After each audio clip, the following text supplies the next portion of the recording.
I was in shock, right? I'm still pinching myself. It's a very fun feeling. It's a very cool feeling. We promised you a lot of fun tonight. Let me get those attention. Everyone? Because this deserves everyone's attention. Our honorary Grand Marshal is somebody who went through the trenches for years so that you all could enjoy the life you do today. We know there's a long way to go, but at one point we couldn't even be here celebrating. So please welcome your honorary Grand Marshal. It's a celebration, but it's also an affirmation. And the beat goes on. The beat goes on. I mean, it really feels like freedom. It really feels like liberation. Drums keep pounding rhythm to the beat.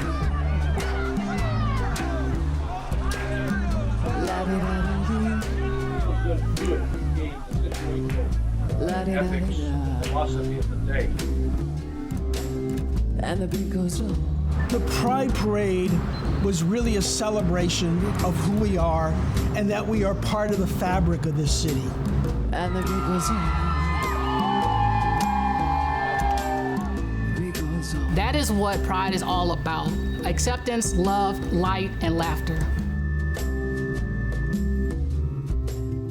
This day is going to be our day, and we're going to celebrate no matter what happens. Recognizing that we have a lot of work left to do, the beat goes on.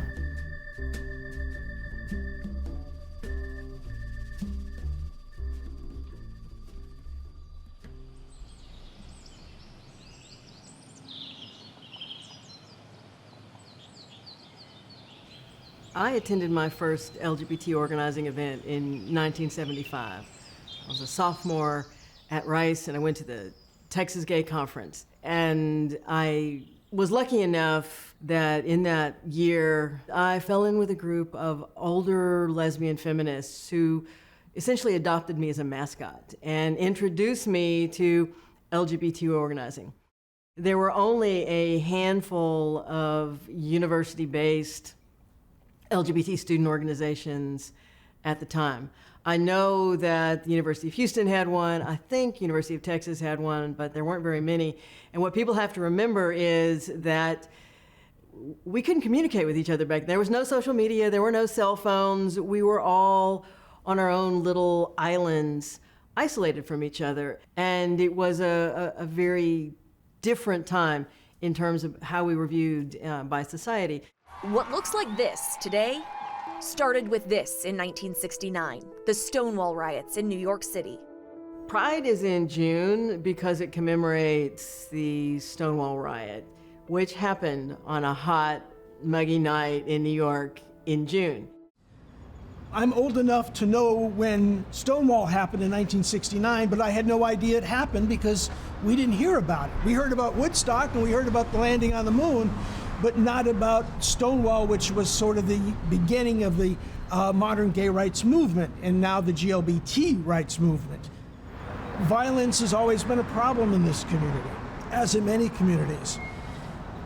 But we can't shut ourselves down. We gotta be out there and we gotta fight it. Many of the old timers, and I'm one of the old timers, although I wasn't here at the time, say that the protest for Anita Bryant was really the stepping stone. It was our Stonewall in Houston. Anita Bryant was a noted pop singer. She also had a big following in faith-based music. She was based in Florida, and for many years she was the celebrity spokesperson for orange juice. Pick it up, kids. You too, orange birds. My twins love 100% orange juice from Florida any time of day. When Harvey Milk became a supervisor, a city council person in San Francisco, he passed a non-discrimination ordinance in San Francisco, almost unanimously. Anita Bryant started going around the country and overturning progressive ordinances in Wichita, in Fort Lauderdale, and some other places. The Houston Pride moment was born out of the Anita Bryant protest. When she came here and she was doing her Save Our Children from the Gays, it wasn't a planned protest. We were literally in the closet at that time and everybody was hiding in their cars.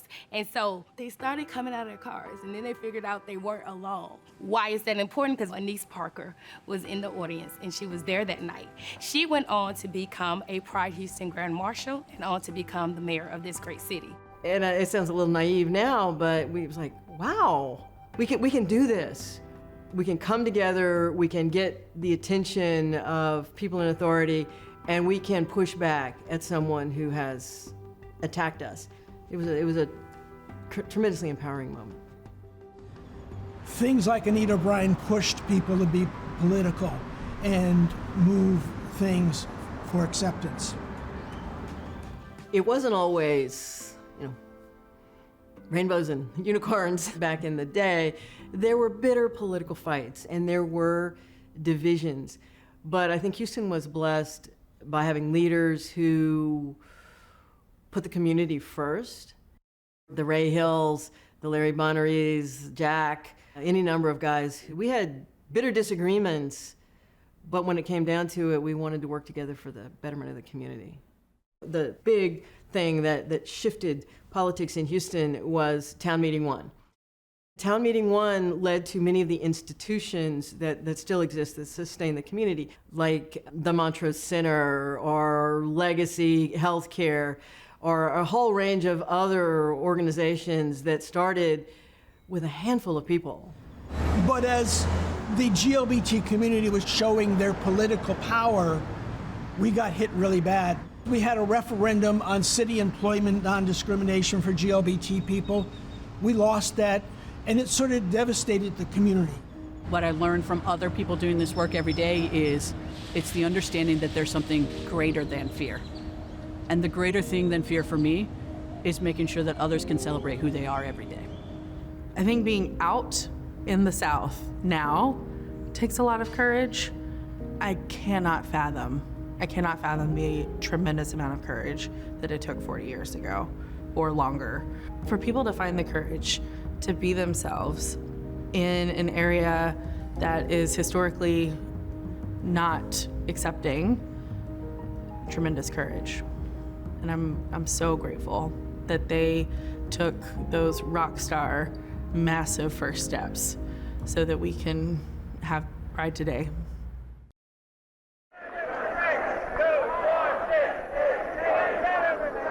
Many of us who were early activists were shunned by the closeted community who were afraid of losing jobs, family, privilege. But for those of us in the movement, it was about our internal needs for self-respect and standing up for ourselves, but it was also, we learned the lessons of the civil rights movement. We learned the lessons of the importance of nonviolent action and visibility and creating enough of a public presence that the ripple effects could spread into other communities that would never have the opportunity or the ability or the grit to join you. Pride Houston is important because for so many years, gays were always presented in such derogatory terms and were so despised by the larger community of society. And the first reasons that they called it Pride was that it was our way of saying, we're not going to accept the way you define us, we're going to define ourselves. And then over the years, it turned more into a celebration of who we are. But it was still continually keeping that image out there that we were happy with who we are and we had reason to be proud. And then we got to show off how many allies we had and powerful allies. The fact that we have come through so many things in the past, everything from Anita Bryant to AIDS to the referendums, the community still keeps united and the beat is going on. So please welcome your honorary Grand Marshal, Brandon Wood.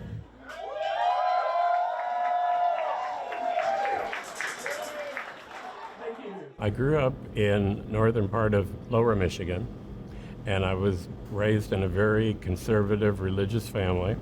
In the end, my family never really was able to accept the fact that this wasn't something that I had chosen and that was a sin. And you can have lots of friends and lots of supportive allies, but somehow at the end of the day, you really want to have your family there for you. That's why I'm especially interested in what's being done for youth, that they don't have to go through what I went through in my childhood, feeling a lot of guilt and a lot of fear. What I hope that these kids know is that they're not alone, that many have come before them, that they can have beautiful, amazing lives as who they are. They stand on the shoulders of giants, and they can be giants too, and they just have to persist. In 1968, my oldest brother came out to me and asked me if I was gay, and I wasn't out to myself, so I lied and said no, I wasn't, that I was terribly straight. 2 years later, while I was teaching in Virginia, I saw a show called The Dick Cavett Show, and he had two fellows from the Gay Activist Alliance in New York. And I was so amazed by them because they quote unquote didn't look gay. It really sobered me up. I met someone, and so after that I came out to my brother.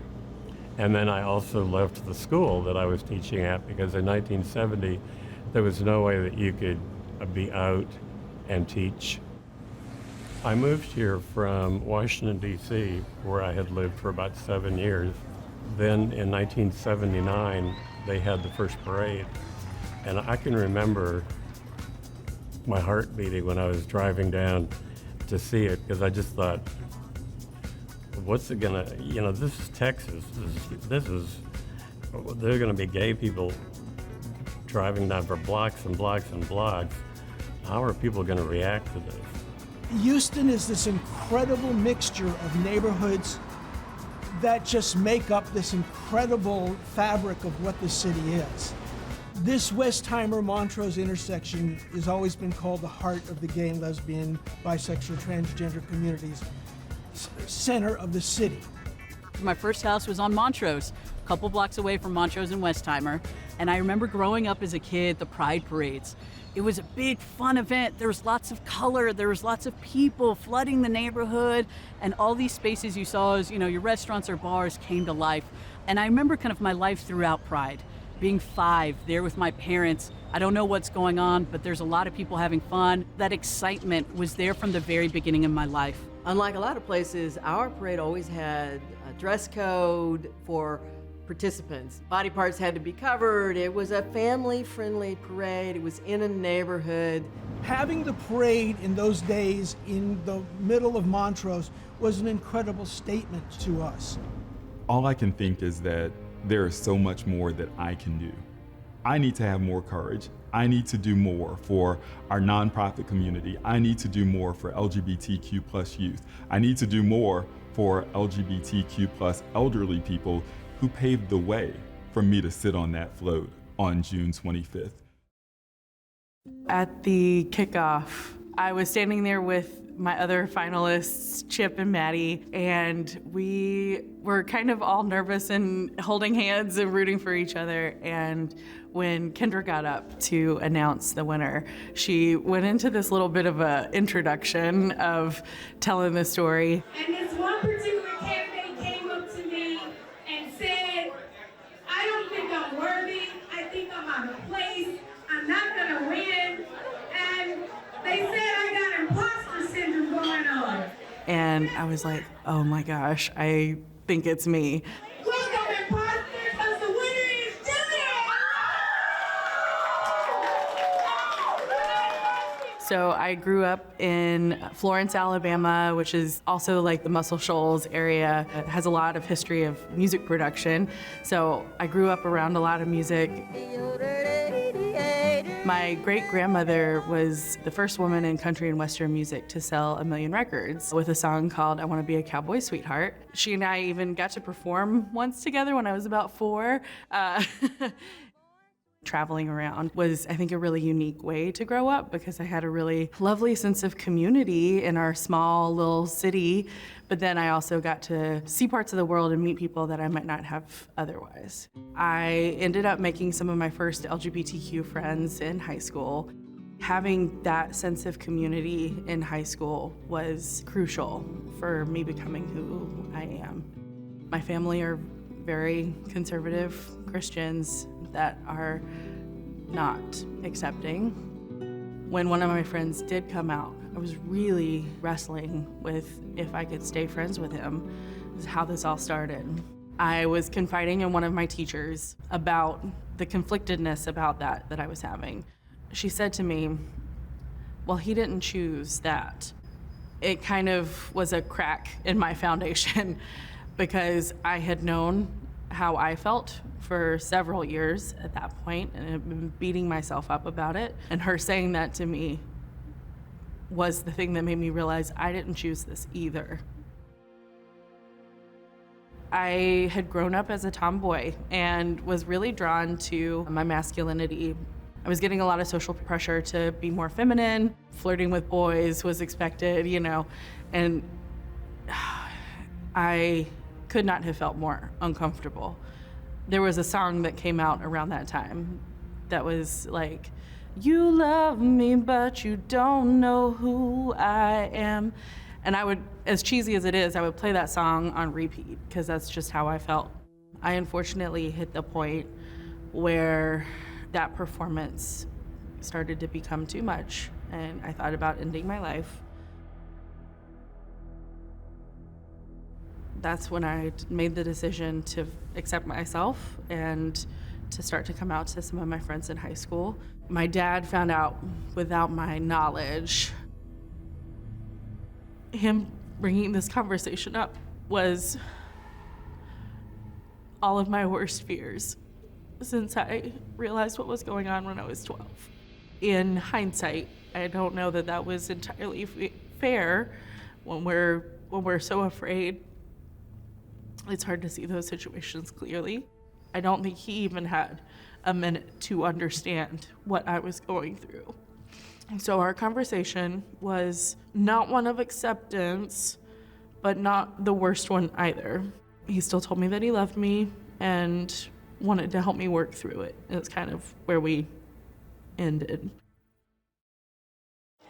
On my very first day of college, my parents sat me down and they said, Travis, we're making major sacrifices for you to make a better life for yourself.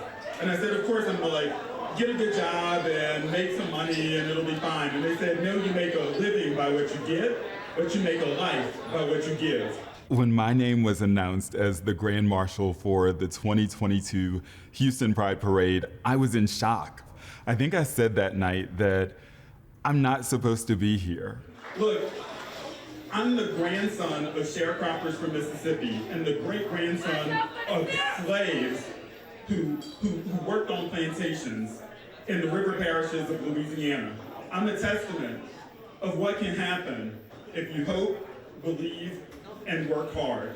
I'm a lawyer who's Ivy League educated, who works in, of all industries, the energy sector, right? But I'm gay. I'm Black, I'm queer, and I'm proud to be here, and I couldn't be more proud that night. These 4 words are just as important to me as winning this tonight. Back to you, Deborah. My mom was a school teacher. She grew up in Gramercy, Louisiana. She graduated in 3 years from Southern University instead of 4 because her family was so poor and they needed her to work. My dad was a truck driver and he worked around the clock, and they did it all so that I could have opportunities in life that they never did. I, of course, wanted to be sort of popular. So I was student body president of every school that I attended through high school. I played tuba in the band, and I went on to be the first Black valedictorian in the history of my high school, but loved growing up in Kenner, Louisiana, and eventually knew that I needed to set my sights on other places.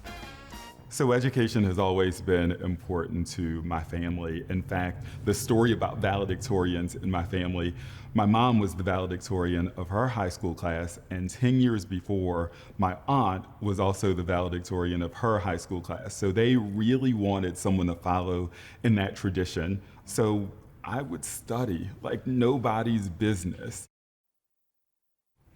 One of the saddest experiences that I've ever had in my life was losing my mom. I was a junior at Tulane. My mom told me that she was diagnosed with colorectal cancer, and 3 months later, on Christmas Day of my junior year, before I could finish finals, my mom was gone.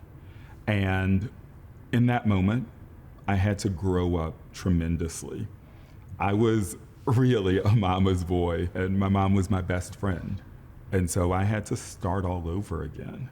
And it was, I think that for people around me, they were really worried about whether I was gonna finish college, whether I was gonna continue on the path that I was going.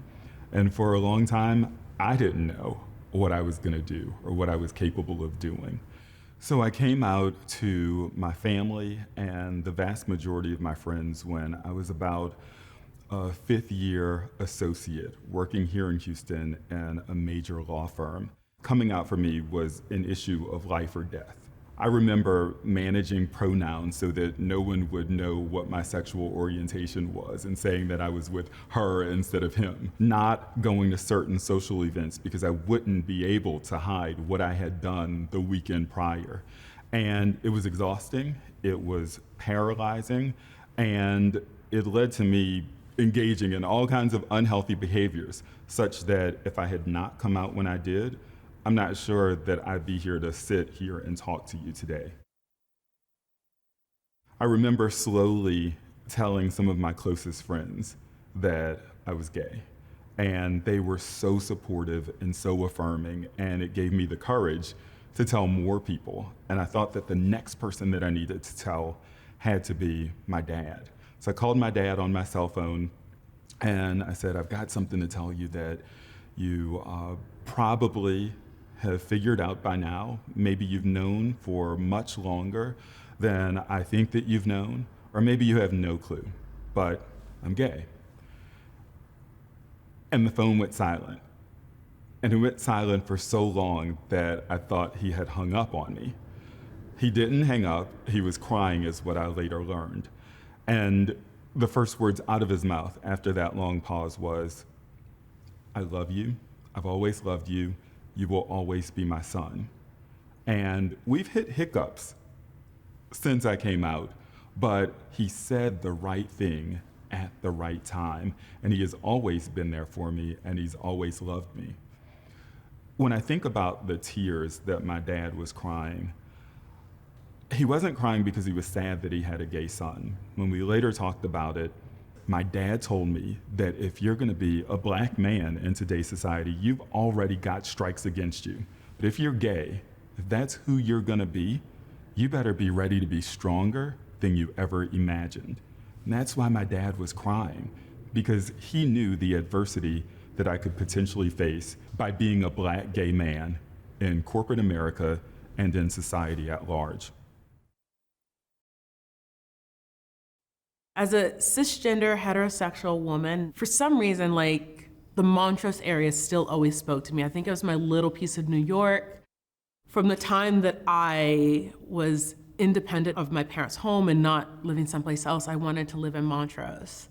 And part of that, living in Montrose and living very close to Westheimer, was to be engulfed every June by all the Pride events. I can't imagine like Montrose in my 20s and early 30s not being about Pride. It embodies part of my Houston experience. And so when I got the call that I was up for consideration, and I just started crying, I was like, what? To think that people see me as part of that liberation, as someone who brings value and joy to Pride, to Houston, like that is, it's priceless. Our Grand Marshal winner is Danielle Houston.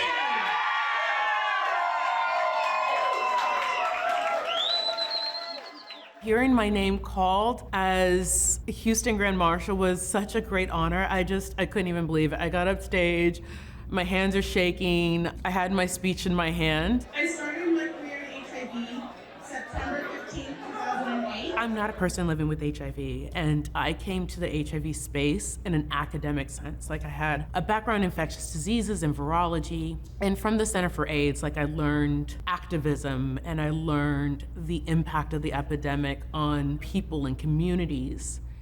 And it spoke to everything in my life.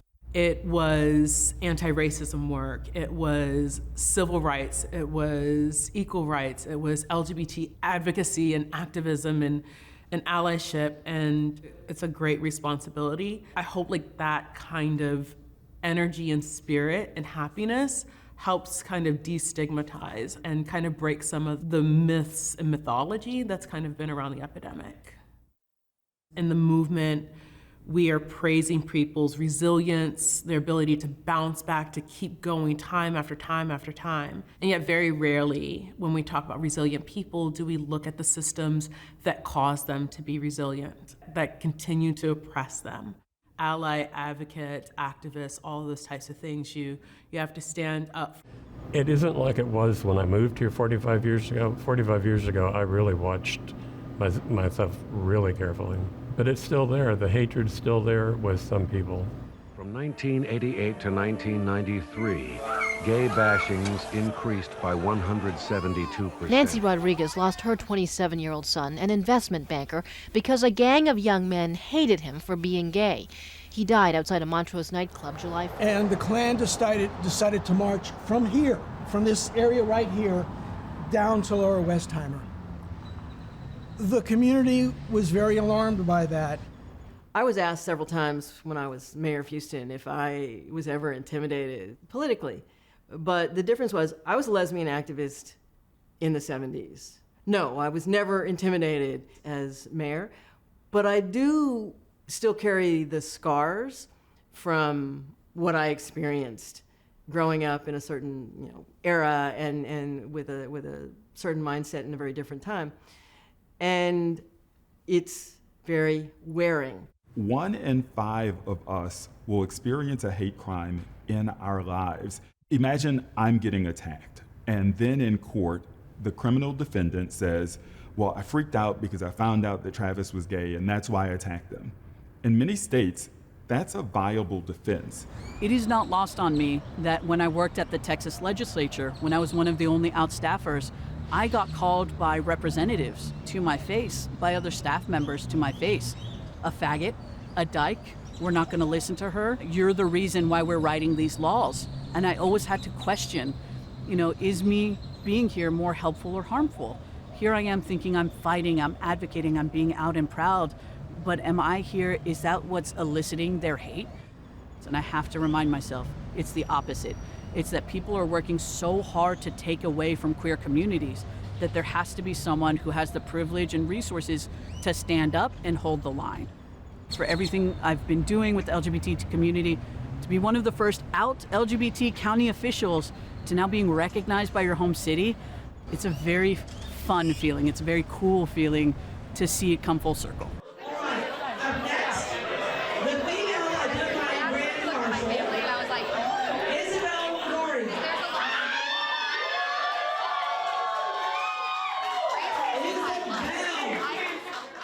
I don't think it'll really set in until Pride Night when we're in that parade and seeing everyone. Thank you, everyone.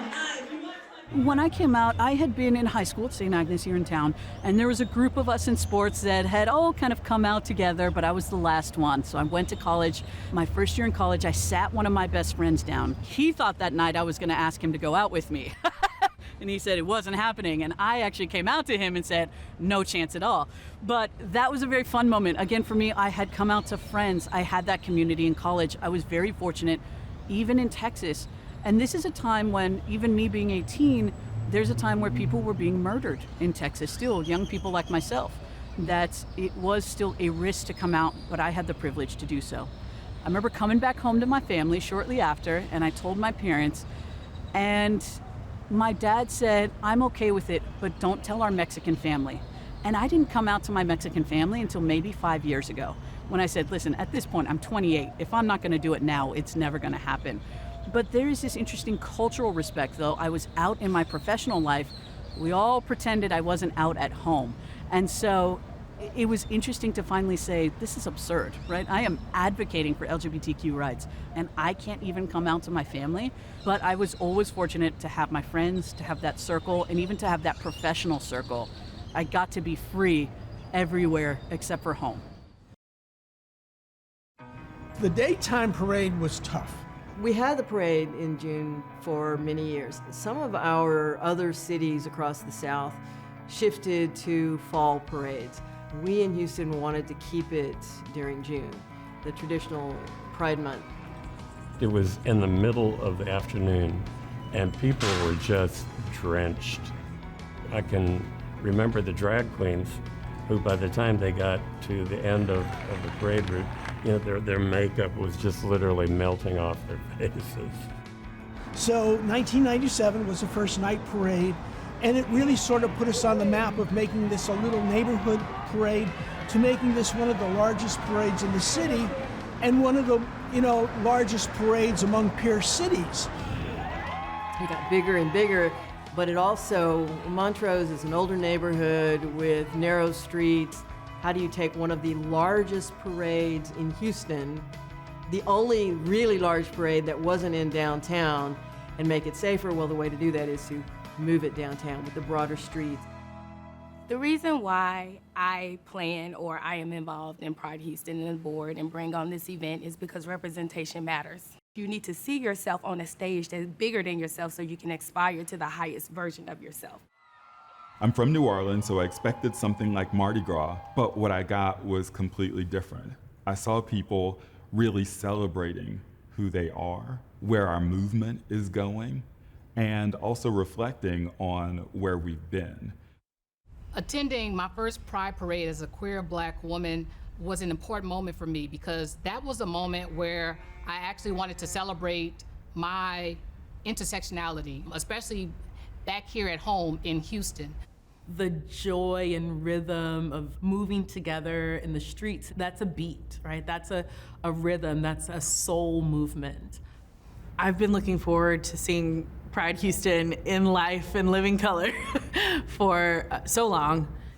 Visibility and language is so important in our journey. I had heard the phrase non-binary since undergrad at least, but I didn't know what it meant exactly. Like, I knew what the definition was, I just didn't know how it played out in someone's life. Finally, I met some non-binary folks, and I was like, oh, okay. This gender thing that I've been experiencing my whole life, that's what this is. That process in particular was where I started to rethink some of the ways that I did advocacy work. I've been focused on mentoring individuals a lot up until that point. And then while I was at UNC Greensboro was when I came out as non-binary. I did start to take a look around at the system a little bit more as I came out.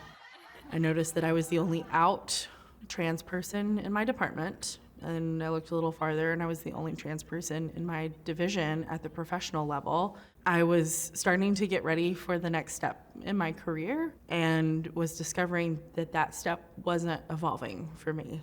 So I wanted to start to explore how I could make greater change.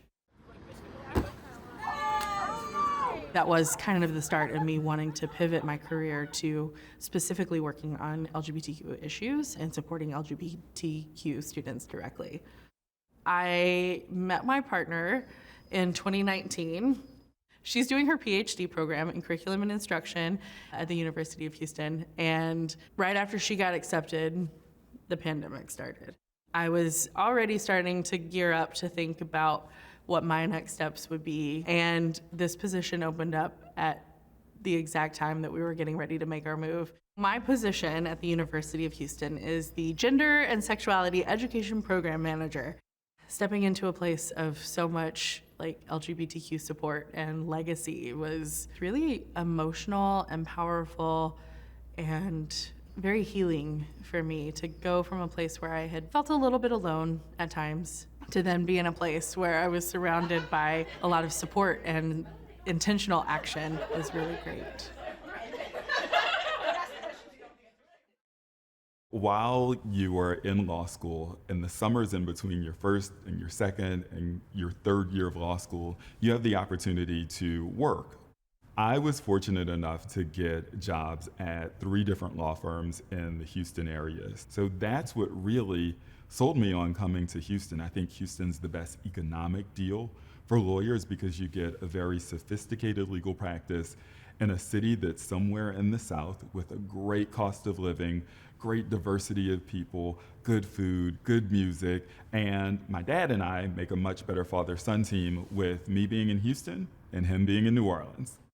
The law allowed me to get out into the community and to serve on nonprofit boards and to really work in the community with my newfound skills. So on the one hand, I was developing skills at work, but on the other, I was able to give back to the community.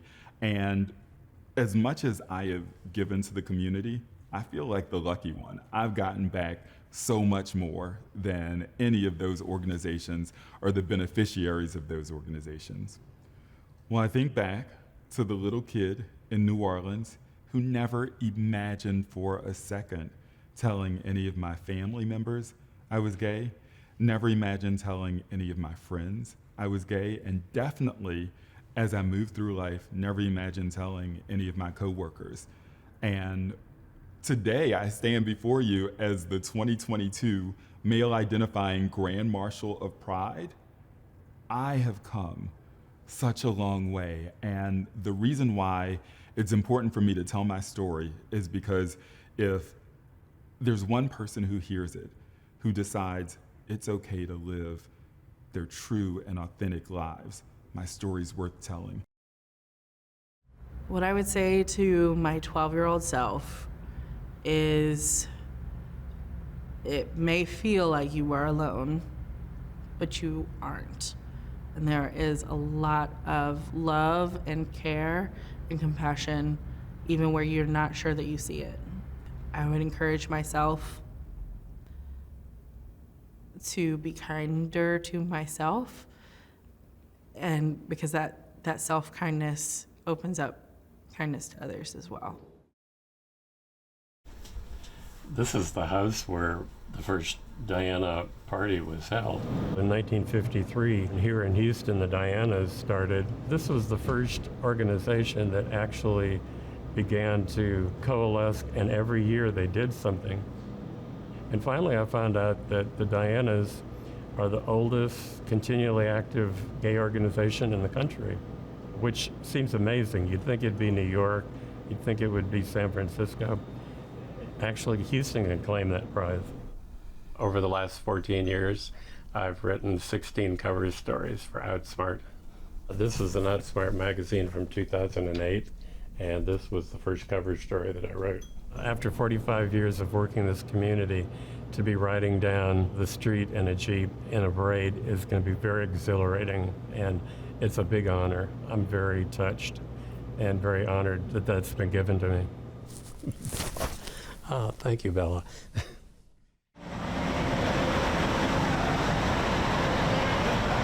Where are you? I'm back. Where's Melanie? Melanie. Congratulations. You earned it. You're the star. We have everybody checked in from the Grand Marshal tent. So, y'all were all chilling in VIP, right? It is a tremendous effort. Thousands of volunteers, months of planning, and intricate details. Hold the marshals, please.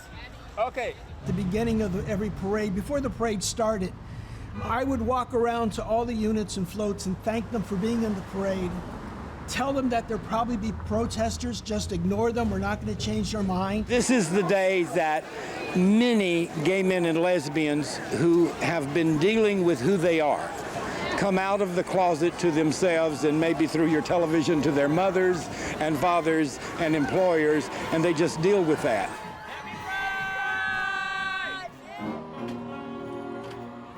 And I got to tell you, the first year the fire department and the first year the police department showed up in the parade as an entry, people just got up and screamed. I mean, for so many years, we couldn't even be considered to be a police person, but that was over our shoulders. Houston Pride 2022! Houston Pride! The beat goes on. I think for me in the HIV space, it reminds me of the heartbeats that have stopped and the heartbeats that are still going. And as long as there's a heartbeat, there should still be a movement. I think the beat goes on is about whatever movement you're in. I am feeling so good to be a Houstonian right now, and I can't believe I have been on this journey to being Grand Marshal for over 4 months now. So it's been a quarter of a year, and today is finally the day, and we're gonna celebrate. It means that we are gonna be dancing in the street. You can't miss the part about the beat, right? And for me, beat connotes music. The energy is through the roof. You have the DJ on stage, you have the lights, you have the grandstand, you have all the people cheering. It really is a celebration of the whole city. Growing up in Montrose, my parents always had, gay and lesbian and queer friends. There was never a question if it was okay to be gay within my circle. And I think maybe that was the shock in my life, is growing up into a world where for some people it wasn't okay. And you just have to ask yourself, did they ever go to Pride? Did they see there's hundreds of people? Do they really know? Have they ever experienced this joy? There's two distinct moments in my life where I realized I was drawn to public service. One, when I was in school, I was studying medicine. And I remember in sociology, when you're wondering or when you're learning how to organize in a group, the power of community to come together and affect change on a global scale.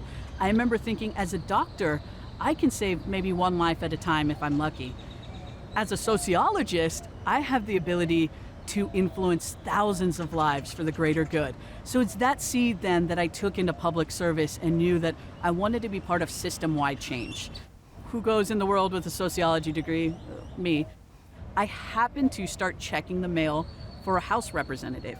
And this was ahead of the 2011 legislature, Jessica Farrar. And she said, "You're so good at checking the mail, why don't you come do it at the legislature?" And I thought, okay, we'll see what this government thing is all about. Out of maybe 1,000 staff members in that building, I was only one of 5 that was out, and definitely the only lesbian that was out. And I knew that I had to take the courage of being gay, the privilege of having a family that would support me and love me no matter what, and the privilege of being in an office that would support me no matter what. And I had to stay and make those folks talk to me. That if they were gonna pass laws saying they were anti-gay, they were gonna have to look me in the face every time they did it, on the House floor and on the Senate floor, standing right next to them. And I knew that I couldn't live the rest of my life without taking that privilege of having that support at home to be out and gay for the folks who couldn't anywhere else in Texas. At my heart of hearts, I'm a Houston nerd. I love Houston with all my heart. Anything I can that leaves Houston a better place than when I leave it has my whole heart. The community can be an ally by raising awareness of the issues that plague the LGBTQ community. When I hear ally, I really feel like it's support. It is an advocate. It's someone who shows up, who understands that their voice is not first. I think that allyship requires me to use my voice when I'm in rooms in which people don't have privilege. It's all of those things because, they say like an injustice anywhere is an injustice everywhere. My job is not to speak for anybody, it's to amplify other people's voices in a space. I think one of the special things that I've seen in Houston is that folks have a lot of compassion and empathy. So even when I meet folks who don't understand necessarily, there's this suspension of disbelief to just be curious. I love the curiosity because that curiosity opens up the opportunity for us to have a conversation. Be you and fight for you no matter what. We're gonna keep fighting for the values we believe in equity, in social justice, no matter if it makes other people feel uncomfortable. I've experienced homophobia in the Black community, and I've also experienced racism in the gay community. And we've got to change that. We've got to stop that. The beat goes on. I hope someday we don't need to have a parade. I really hope so, that we would be accepted. But we still need it. There are still people living, young kids living, that don't have a connection to what the community is about. So the battle isn't over. We got to continue on it.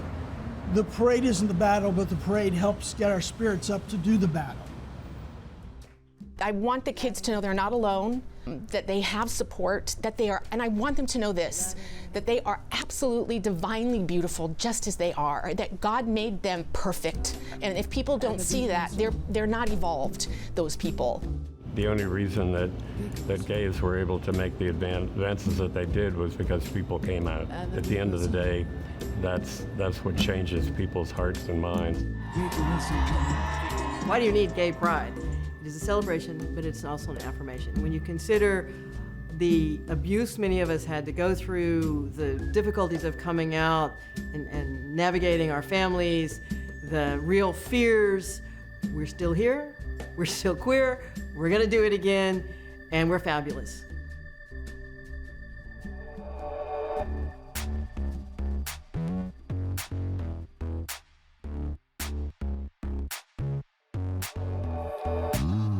흔들리는 나의 눈빛 모두 알고 있는 걸